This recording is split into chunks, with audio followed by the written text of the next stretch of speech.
That is wild. There is like 30 police cars in our neighborhood right now. They're at Sarah's house right now.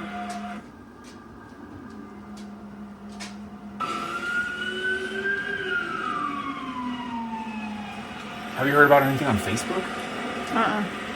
Oh my God. They're going into Sarah's house right now.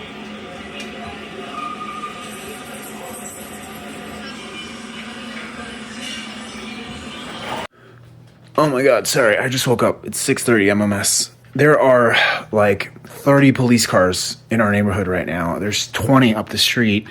This is like happening all over town. I have no idea what's going on. They just went over to our neighbor Sarah's house. We tried to call her on the phone. She's not answering the phone.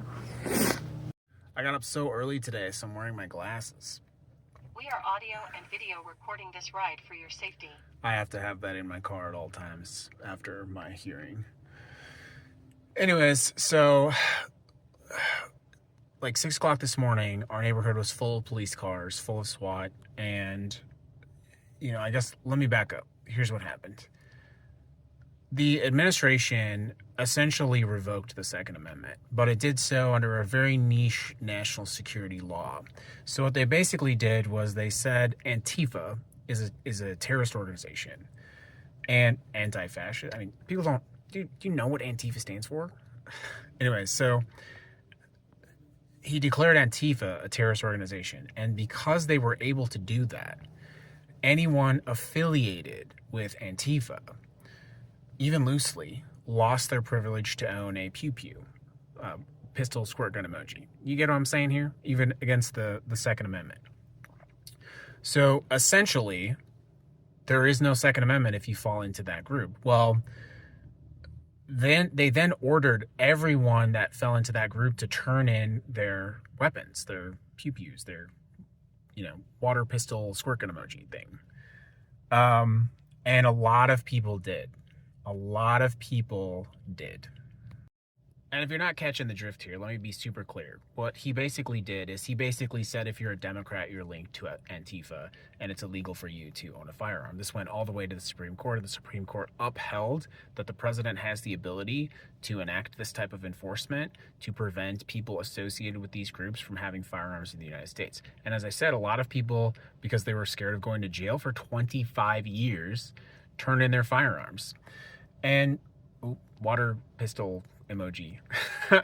Anyways, it then got more sort of serious in terms of basically directly tying Democrats to Antifa. And so essentially the president was able to order that every Democrat in the United States that had a firearm had to turn the weapon in, the water pistol emoji pew pew thing. And all of those were turned over, right? And they were returned to the market.